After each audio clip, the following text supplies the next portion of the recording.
사진 출처, 노부부가 재정 문서를 검토하며 상속 문제를 논의하는 모습. 챗GPT 생성, 흥미로운 시작, 배우자 상속세 폐지 시대적 필요인가 특혜인가?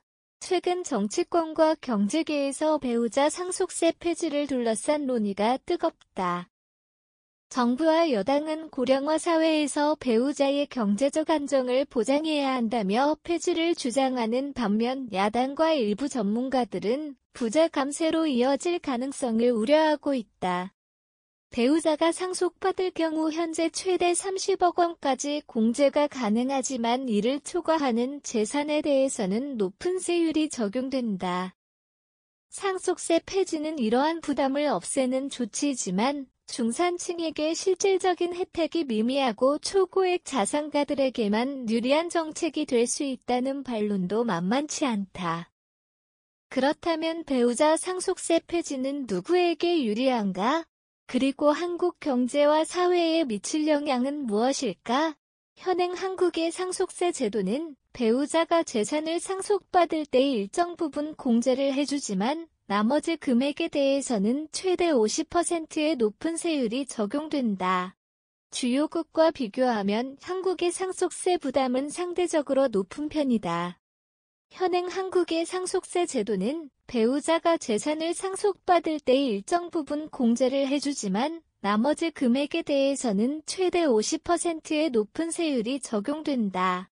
주요국과 비교하면 한국의 상속세 부담은 상대적으로 높은 편이다. 사진, 각국의 배우자 상속세 제도 비교, 고령화 사회로 접어들면서 상속세 부담이 배우자의 노후 생활을 위협할 수 있다는 우려가 커지고 있다. 특히 생계를 유지해야 하는 배우자가 상속세를 내기 위해 부동산이나 사업체를 급매해야 하는 사례도 발생하고 있다. 이러한 문제를 해결하기 위해 정부는 배우자 상속세 폐지를 검토하고 있다. 배우자 상속세 폐지를 둘러싼 논란, 부부 보호인가 부자 감세인가? 배우자 상속세 폐지를 두고 정치권과 경제계에서 찬반 논쟁이 뜨겁다. 정부와 여당은 고령화 시대의 배우자의 경제적 안정을 보장해야 한다며 폐지를 주장하고 있으며 반면 야당과 일부 전문가들은 부자 감세로 이어질 가능성을 우려하고 있다. 배우자 상속세 폐지를 찬성하는 측은 백슬래시 생계를 보호하기 위한 백슬래시라고 강조한다. 현행 제도에서는 배우자가 상속을 받을 경우 최대 30억 원까지 공제 혜택이 주어지지만 이를 초과하는 재산에는 최대 50%의 높은 세율이 적용된다. 이로 인해 남은 배우자가 상속세를 마련하기 위해 부동산이나 사업체를 급매해야 하는 사례도 적지 않다. 따라서 상속세 부담을 없애는 것이 배우자의 생활을 안정적으로 유지하는 데 필요하다는 주장이다. 경제적 관점에서도 상속세 폐지는 긍정적인 효과를 가질 수 있다는 의견이 나온다. 배우자가 세금 부담 없이 재산을 유지할 수 있다면 가업 승계가 더욱 원활하게 이루어지고 경제적인 안정성이 높아질 수 있다는 것이다. 또한 미국과 영국 등 주요 선진국들이 배우자 간 상속세를 면제하고 있는 만큼 한국도 이러한 글로벌 스탠더드를 반영해야 한다는 주장도 있다. 반면 배우자 상속세 폐지를 반대하는 측은 백슬래시 감세로 이어질 가능성이 백슬래시는 점을 지적한다. 현재 상속세 공제가 최대 30억 원까지 적용되기 때문에 중산층의 경우 배우자 상속세 부담이 크지 않다. 그러나 초고액 자산가들에게는 배우자 상속세 폐지가 상당한 세금 감면 효과를 줄 수 있어 상속세 가부의 대물림을 방지하는 역할을 제대로 하지 못할 가능성이 높아진다는 것이다. 또한 국가 재정 부담 증가도 우려되는 요소 중 하나다. 상속세는 정부 세수에서 일정 부분을 차지하는데 배우자 상속세가 폐지될 경우 국가의 재정 수입이 줄어들 수 있다. 이를 보완하기 위해서는 다른 세금이 인상될 가능성이 있으며 이는 중산층과 서민들에게 더 큰 부담으로 작용할 수 있다. 마지막으로 형평성 문제도 제기된다. 자녀가 상속받을 경우 여전히 높은 세율이 적용되는데 배우자에게만 상속세 혜택을 주는 것이 과연 공정한가에 대한 논란이 남아있다. 자산이 많은 가정일수록 상속세 폐지의 혜택을 더 크게 누리게 되어 결국 부의 대물림을 강화하는 결과를 초래할 수 있다는 것이다. 배우자 상속세 폐지는 단순히 폐지 vs 유지라는 이분법적인 접근이 아니라 보다 정교한 대책 마련이 필요하다는 목소리가 높다.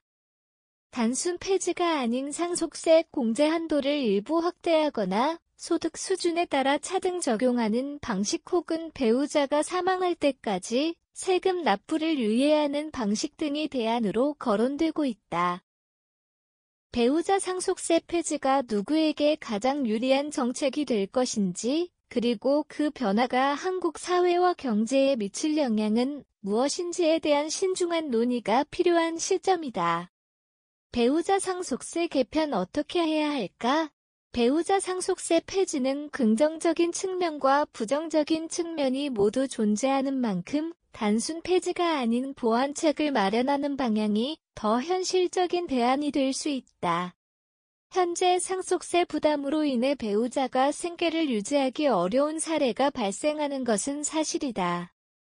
하지만 상속세 폐지가 초고액 자산가들에게 더 큰 혜택을 줄 수 있다는 우려도 크다. 따라서 이를 균형 있게 조정할 필요가 있다.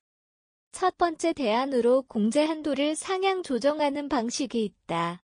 현재 30억 원까지 공제되는 상속세 한도를 일부 확대함으로써 중산층 배우자들의 부담을 줄이면서도 초고액 자산가들에게 과도한 혜택이 가지 않도록 조정할 수 있다. 두 번째 방안으로 차등 적용 방식을 고려할 수 있다. 일정 소득 이하의 배우자에게만 상속세 감면 혜택을 주는 방식으로 자산 규모에 따라 감면 혜택의 크기를 조정하면 형평성 문제를 완화할 수 있다. 세 번째로 유예 기간을 도입하는 방법도 있다. 배우자가 사망할 때까지 상속세 납부를 유예하는 방식은 단기적으로 경제적 부담을 줄여주면서도 부의 대물림을 방지하는 효과를 기대할 수 있다. 이는 특히 가업을 이어가야 하는 경우에 현실적인 대안이 될 수 있다. 결국 배우자 상속세 개편은 부의 편중을 완화하면서도 실질적인 경제적 안정성을 확보하는 방향으로 나아가야 한다. 단순한 폐지 vs 유지 논쟁을 넘어 보다 정교한 대책 마련이 필요한 시점이다. 상속세 개편이 사회 전체의 형평성을 유지하면서도 배우자의 생계를 보호할 수 있도록 신중하고 세밀한 정책 결정이 요구된다. 여러분의 생각은 어떠한가? 배우자 상속세 개편 어떤 방향이 가장 적절할까?